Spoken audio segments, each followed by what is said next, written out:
ಕಿರಣ್ ಪ್ರತಾಪ್ ವಿರುದ್ಧ ಗಂಭೀರ ಆರೋಪ ಏನದು? ಕಾರು ಅಪಘಾತಕ್ಕೆ ಹಸುಗೂಸುಗಳು ಸೇರಿ 4 ರಾತ್ರಿ ಮರಣ.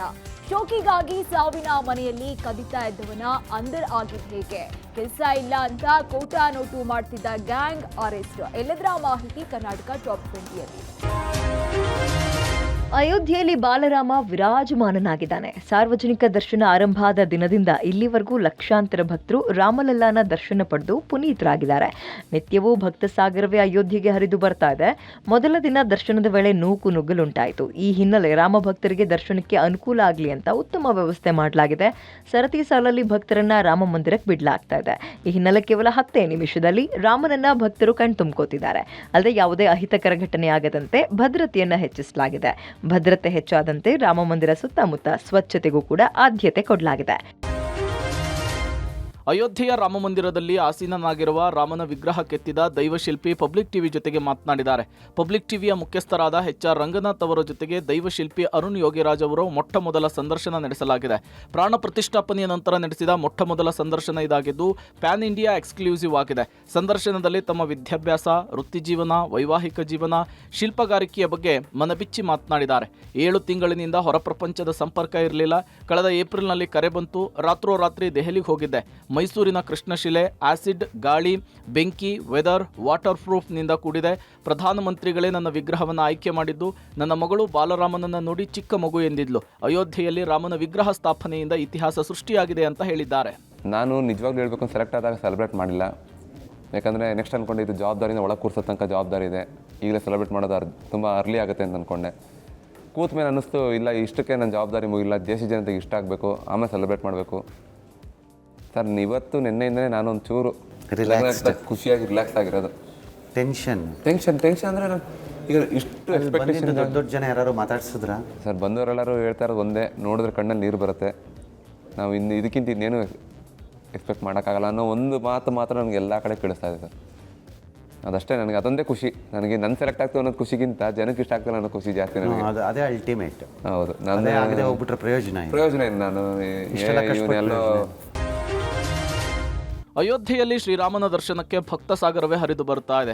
ಅಯೋಧ್ಯೆಯ ರಾಮ ಮಂದಿರದ ಗರ್ಭಗುಡಿಯಲ್ಲಿ ರಾಮಲಲ್ಲಾ ಪ್ರಾಣ ಪ್ರತಿಷ್ಠಾಪನೆಯಾದ ನಂತರ ಮೊದಲ ದಿನವಾದ ಜನವರಿ 23ರಂದು ರಾಮಲಲ್ಲಾನಿಗೆ ಆನ್ಲೈನ್ನಲ್ಲಿ 3,17,00,000 ರೂಪಾಯಿ ಕಾಣಿಕೆ ಹರಿದು ಬಂದಿದೆ. ರಾಮ ಜನ್ಮಭೂಮಿ ತೀರ್ಥಕ್ಷೇತ್ರ ಟ್ರಸ್ಟ್ನ ಟ್ರಸ್ಟಿ ಅನಿಲ್ ಮಿಶ್ರಾ ಮಾತನಾಡಿ, ಪ್ರಾಣ ಪ್ರತಿಷ್ಠಾಪನೆಯ ದಿನದಂದು 10 ದೇಣಿಗೆಯ ಕೌಂಟರ್ಗಳನ್ನು ತೆರೆಯಲಾಗಿತ್ತು. ದೇಶ ಮತ್ತು ಪ್ರಪಂಚದಾದ್ಯಂತ ಅನೇಕ ಭಕ್ತರು ಶ್ರೀರಾಮನಿಗೆ ಆನ್ಲೈನ್ ದೇಣಿಗೆಯನ್ನು ಕಳುಹಿಸಿದ್ದಾರೆ ಅಂತ ಹೇಳಿದರು. ಇನ್ನು ಪ್ರತಿ ಸೋಮವಾರ ಮಂದಿರದ ಹುಂಡಿ ಎಣಿಕೆಯ ಕಾರ್ಯ ನಡೆಯಲಿದೆ. ಇದಕ್ಕಾಗಿ ರಾಮ ಮಂದಿರದ ಆವರಣದಲ್ಲಿ 10 ಕೌಂಟರ್ನ ವ್ಯವಸ್ಥೆ ಮಾಡಲಾಗಿದೆ. ಇನ್ನು ಬಾಲಕ ರಾಮನ ದರ್ಶನಕ್ಕೆ ನಿತ್ಯ ಬೆಳಗ್ಗೆ 7ರಿಂದ 11:30ರವರೆಗೂ ಮತ್ತು ಮಧ್ಯಾಹ್ನ 2ರಿಂದ ಸಂಜೆ 7ರವರೆಗೂ ಕೂಡ ಅವಕಾಶ ನೀಡಲಾಗಿದೆ. ಬೆಳಗ್ಗೆ 6:30ಕ್ಕೆ ಆರತಿ ಹಾಗೂ ಅಲಂಕಾರ ನಡೆಯಲಿದೆ. ಸಂಜೆ 7:30ಕ್ಕೆ ಸಂಧ್ಯಾ ಆರತಿ ನಡೆಯಲಿದೆ. ಆಫ್ಲೈನ್ ಮತ್ತು ಆನ್ಲೈನ್ ಎರಡರಲ್ಲೂ ಕೂಡ ಆರತಿಗಾಗಿ ಪಾಸ್ಗಳು ದೊರೆಯಲಿದೆ. ಆಫ್ಲೈನ್ ಪಾಸ್ಗಳು ಶ್ರೀರಾಮ ಜನ್ಮಭೂಮಿಯ ಕಚೇರಿಯಲ್ಲಿ ಲಭ್ಯವಿದ್ದು ID ಪ್ರೂಫ್ ಅನ್ನು ಕೊಟ್ಟು ಪಾಸ್ ಅನ್ನು ಪಡೆಯಬಹುದಾಗಿದೆ. ಲೋಕಸಭಾ ಚುನಾವಣೆಯ ವೇಳೆ ಬಿಜೆಪಿ ಅಯೋಧ್ಯೆಗೆ ರಾಮಭಕ್ತರನ್ನು ಕರೆದುಕೊಂಡು ಹೋಗುವ ಪ್ಲಾನ್ ಅನ್ನು ರೂಪಿಸಿದೆ. ಇದಕ್ಕೆ ಟಕ್ಕರ್ ಕೊಡಲು ಈಗ ಕಾಂಗ್ರೆಸ್ ಸರ್ಕಾರವು ಸಜ್ಜಾಗಿದೆ. ಈಗಾಗಲೇ ಮುಜರಾಯಿ ಇಲಾಖೆಯಿಂದ ಕರ್ನಾಟಕ ಭಾರತ ಗೌರವ ಕಾಶಿ ರೈಲು ಯಾತ್ರೆ ಇದೆ. ರಿಯಾಯಿತಿ ದರದಲ್ಲಿ ಕಾಶಿ ಸೇರಿದಂತೆ ಅನೇಕ ಪುಣ್ಯಕ್ಷೇತ್ರಗಳಿಗೆ ಜನರು ಬುಕ್ ಮಾಡಿ ಹೋಗಬಹುದಾಗಿದೆ. ಈಗ ಈ ಪ್ಲಾನ್ನಲ್ಲಿ ಅಯೋಧ್ಯೆಯನ್ನು ಕೂಡ ಸೇರಿಸಿಕೊಳ್ಳಲು ಮುಜರಾಯಿ ಇಲಾಖೆ ಚಿಂತಿಸಿದೆ. ಸದ್ಯ ವಿಪರೀತ ಚಳಿ ಇರೋದ್ರಿಂದ ಮಾರ್ಚ್ನಲ್ಲಿ ಮುಜರಾಯಿಯಿಂದ ಅಯೋಧ್ಯೆಯ ಯಾತ್ರೆಯ ಭಾಗ್ಯ ಸಿಗಲಿದೆ. ಈ ಬಗ್ಗೆ ಪಬ್ಲಿಕ್ ಟಿವಿಗೆ ಮುಜರಾಯಿ ಇಲಾಖೆಯ ಸಚಿವ ರಾಮಲಿಂಗಾರೆಡ್ಡಿ ಸ್ಪಷ್ಟನೆ ಕೊಟ್ಟಿದ್ದು, ಜನರ ಬೇಡಿಕೆಗಳಿಗೆ ತಕ್ಕಂತೆ ಕಡಿಮೆ ದರದಲ್ಲಿ ಯಾತ್ರೆಯನ್ನು ಕಲ್ಪಿಸಿದ್ದೇವೆ. ಹೊಸ ಅಯೋಧ್ಯೆಯ ಯಾತ್ರೆಯೂ ಕೂಡ ಇದರಲ್ಲಿರುತ್ತೆ ಅಂತ ಹೇಳಿದ್ದಾರೆ. ಈಗ ಚಳಿ ಇತ್ತು ಅಲ್ಲಿ, ಅದಕ್ಕೆ ಈಗ ಮಧುರೈ ಮತ್ತು ಟ್ರಿವಾಂಡ್ರಮ್ಮು ದಕ್ಷಿಣ ಭಾರತಕ್ಕೆ ಈಗ ಹೋಗ್ತಾ ಇದೆ. ಮಾರ್ಚ್ ಅಷ್ಟೊತ್ತಿಗೆ ಚಳಿ ಕಡಿಮೆ ಆಗುತ್ತೆ. ಆಮೇಲೆ ಮಾಮೂಲಿ ಕಾಶಿ ಅಯೋಧ್ಯ ಜನ ಕೇಳ್ತಾರಲ್ಲ, ಎಕ್ಸ್ಟೆನ್ಷನ್ ಮಾಡ್ತಾ ಇರ್ತೀವಿ.